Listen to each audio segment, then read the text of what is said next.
இன்றைய நற்செய்தி வாசகம் திருத்தூதர் மத்தேயு எழுதிய தூய நற்செய்தி நூலில் இருந்து வாசகம். அதிகாரம் 25, இறைவார்த்தைகள் 32 முதல் 46 முடிய. வானதூதர் அனைவரும் புடைசூழ மானிட மகன் மாட்சியுடன் வரும்போது தம் மாட்சிமிகு அரியணையில் வீற்றிருப்பார். எல்லா மக்களினத்தாரும் அவர் முன்னிலையில் ஒன்று கூட்டப்படுவர். ஓர் ஆயர் செம்மறியாடுகளையும் வெள்ளாடுகளையும் வெவ்வேறாக பிரித்து செம்மறியாடுகளை வலப்பக்கத்திலும் வெள்ளாடுகளை இடப்பக்கத்திலும் நிறுத்துவது போல அவர் அம்மக்களை வெவ்வேறாக பிரித்து நிறுத்துவார். பின்பு அரியணையில் வீற்றிருக்கும் அரசர் தம் வலப்பக்கம் உள்ளோரை பார்த்து, என் தந்தையிடமிருந்து ஆசி பெற்றவர்களே, வாருங்கள்.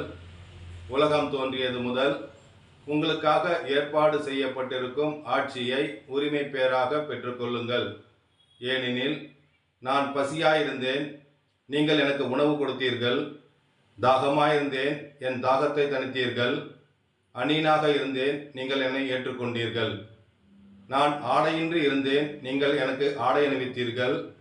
நான் நோயுற்றிருந்தேன், சிறையில் இருந்தேன், என்னை தேடி வந்தீர்கள் என்பார். அதற்கு நேர்மையாளர்கள், ஆண்டவரே, எப்பொழுது உம்மை பசியுள்ளவராக கண்டு உணவளித்தோம், அல்லது தாகமாக இருக்க கண்டு தாகத்தை தணித்தோம்? எப்பொழுது நீர் அந்நீராக இருக்க கண்டு உம்மை ஏற்றுக்கொண்டோம், அல்லது ஆடையின்றி இருக்க கண்டு ஆடை அணிவித்தோம்? எப்பொழுது நீர் சிறையில் இருக்க கண்டு உம்மை தேடி வந்தோம் என்று என்றார்கள். அதற்கு அவர், மிக சிறியவர்களாகிய என் சகோதர சகோதரிகள் ஒருவருக்கு நீங்கள் செய்ததெல்லாம் எனக்கே செய்தீர்கள் என உறுதியாக உங்களுக்கு சொல்கிறேன் என பதிலளிப்பார். பின்பு தம் இடப்பக்கத்தில் உள்ளோரை பார்த்து, சபிக்கப்பட்டவர்களே, என்னிடமிருந்து அகன்று போங்கள். அலகைக்கும் அதன் தூதருக்கும் ஏற்பாடு செய்யப்பட்டிருக்கும் என்றும் அணையாத நெருப்புக்குள் செல்லுங்கள். ஏனெனில் நான் பசியாயிருந்தேன், நீங்கள் எனக்கு உணவு கொடுக்கவில்லை. தாகமாயிருந்தேன், என் தாகத்தை தணிக்கவில்லை. நான் அந்நியனாக இருந்தேன், என்னை ஏற்றுக்கொள்ளவில்லை. நான் ஆடையின்றி இருந்தேன், நோயுற்றிருந்தேன், சிறையில் இருந்தேன், என்னை தேடி வரவில்லை என்பார்.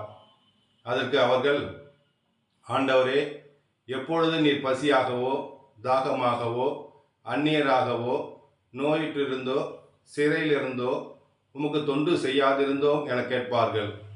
அதற்கு அவர், இச்சிறியோருள் ஒருவருக்கு நீங்கள் எதையெல்லாம் செய்யவில்லையோ அது எனக்கும் செய்யவில்லை என உறுதியாக உங்களுக்கு சொல்கிறேன் என பதிலளிப்பார்.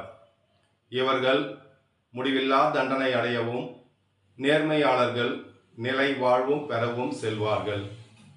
ஆண்டவரின் அருள்வாக்கு. கிறிஸ்துவே உமக்கு புகழ்.